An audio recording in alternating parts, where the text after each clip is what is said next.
नमस्कार, एक बार फिर से आप सबका मेरे चैनल में बहुत बहुत स्वागत है। तो चलिए आज की आलू मटर की रेसिपी को देख लेते हैं कैसे बनाई हूँ। और वीडियो अगर पसंद आती है तो प्लीज एक लाइक भी जरूर कर दीजिएगा। तो यहाँ पर मैंने मटर को इस तरह से छील ली हूँ और धो ली हूँ, और आलू को भी मैंने अच्छे से छील कर धोकर इस तरह से काट ली हूँ। तो चलिए अब देख लेते हैं सब्जी को कैसे बनाना है। तो गैस पर एक कढ़ाई गर्म होने दे दी हूँ। जब कढ़ाई अच्छे से गर्म हो गई मेरी, तो इसमें मैं सरसों का तेल डाल दी हूँ। तेल को अच्छे से गर्म कर लेना है और इसके बाद इसमें आलू को हमें फ्राई करना है। तो यहाँ पर आप देख सकते हैं तेल में से धुआं आ रहा है, तो तेल अच्छे से गर्म हो गया है। तो यहाँ आलू को डालकर और मैं अब इसको 3 से 4 मिनट फ्राई करूँगी। तो इस समय आपको गैस का फ्लेम तेज़ ही रखना है, तेज़ आंच पे ही आलू को फ्राई करना है। तो इसको छोड़ना नहीं है, नहीं तो जल जाएंगे। तो चलाते हुए मैं यहाँ पे आलू को फ्राई कर लेती हूँ।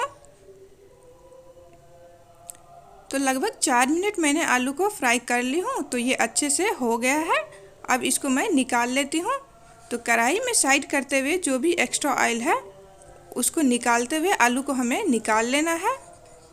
और यहाँ पर लहसुन, अदरक और 3 प्याज ली हूँ, 1 टमाटर ली हूँ। तो अदरक लहसुन को कूट के पेस्ट तैयार कर लेना है। और यहाँ गैस पे एक कुकर चढ़ा ली हूँ। कुकर को अच्छे से गर्म कर लेना है। इसके बाद मैं यहाँ पे कढ़ाई में जो तेल था, आलू जो फ्राई की थी, उसी तेल को इसमें डाल दी हूँ और 2 चम्मच और इसमें तेल डाल दी हूँ। आप चाहे तो इस सब्ज़ी को कढ़ाई में भी बना सकते हैं, पर मुझे थोड़ी सी जल्दबाजी है, कढ़ाई में बनाने में थोड़ा सा ज़्यादा समय लगता है। और यहाँ आप देख सकते हैं तेल गर्म हो गया है। तो इसमें थोड़ा सा जीरा डाल देती हूँ। जीरा को अब भून जाने देना है। इसके बाद इसमें तेज़पत्ता डाल दी हूँ और इसके बाद खड़े गरम मसाले इसमें डालना है। तो मैं यहाँ पे 2-3 लौंग, दालचीनी, छोटी इलायची, बड़ी इलायची इसको डाल दी हूँ। अब यहाँ पे प्याज को मैं इस तरह से बारीक काट ली थी, तो प्याज को भी अब डालकर और अच्छे से इसको भून लेना है। तो थोड़ा सा गैस का फ्लेम आपको अब कम कर देना है। इसके बाद प्याज को अच्छे से भून लेना है। तो थोड़ा सा समय लगेगा प्याज भूनने में। जब तक प्याज भून रहा है तो मैं अदरक लहसुन का पेस्ट भी तैयार कर लेती हूँ। तो आप यहाँ पर देख सकते हैं प्याज मेरा अच्छे से भुन गया है और अदरक लहसुन का पेस्ट भी मैं यहाँ पे तैयार कर ली हूँ। तो प्याज इसी तरह का होना चाहिए। अब इसमें मैं इस अदरक लहसुन के पेस्ट को डाल देती हूँ और इसको डालने के बाद 2 मिनट लगभग और भूनना है, ताकि इसका कच्चापन दूर हो जाए। अदरक लहसुन को डालने के बाद गैस का फ्लेम बिल्कुल कम कर देना है, धीमी आंच पे ही भूनना है। तो यहाँ पर देख सकते हैं प्याज के साथ अदरक लहसुन भी अच्छे से भुन गया है। अब यहाँ पर मैं हल्दी पाउडर डाल देती हूँ। तो देख सकते हैं कितना छोटा चम्मच है, तो 1 चम्मच मैं हल्दी पाउडर डाली हूँ और 1 चम्मच मिर्ची पाउडर डाल देती हूँ और 1 चम्मच से थोड़ा सा ज़्यादा धनिया पाउडर डाल दूँगी। तो ये बहुत ही छोटा चम्मच है, ध्यान रखना है आपको।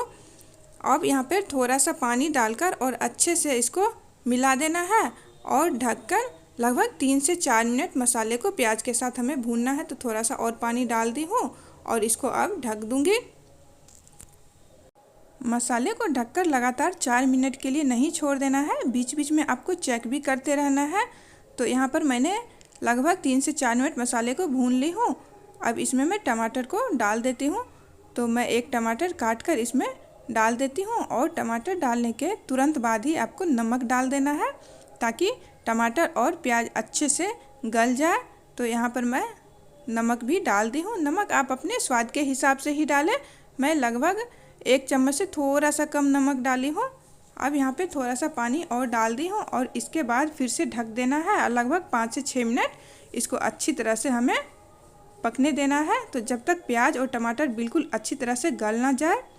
तो लगभग 4 से 5 मिनट बाद आप देख सकते हैं टमाटर अच्छी तरह से गल गया है। अब करछी से इस तरह से मसाले को थोड़ा सा मिक्स कर लेना है, ताकि प्याज और टमाटर अच्छे से मिल जाए। तो यहाँ पे मसाला भी अच्छे से देख सकते हैं मिल गया है। अब इसमें मैं फ्राई किए हुए आलू को डाल देती हूँ। आलू को डालने के बाद भी थोड़ी देर मसालों के साथ भून लेना है। तो लगभग 1 से 2 मिनट इसको भूनना है। तो यहाँ पर आलू को भी मसालों के साथ अच्छी तरह से मैंने भून ली हूँ। अब इसमें मैं पानी डाल दूँगी। तो पानी आप अपने हिसाब से इसमें डालें, आपको जैसी ग्रेवी रखनी है उतना पानी आप डाल सकते हैं।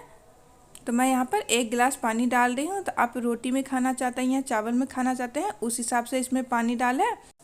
अब पानी में उबाल आने देना है और इसके बाद हमें मटर को डाल देना है। तो यहाँ पर देख सकते हैं पानी उबल रहा है, तो इसमें मैं अब मटर को डाल देती हूँ। मटर डालने के बाद इसमें थोड़ा सा गरम मसाला डाल देना है और इसके बाद ढक्कन बंद करके गैस का फ्लेम थोड़ा सा कम करके आपको एक सीटी लगा लेना है।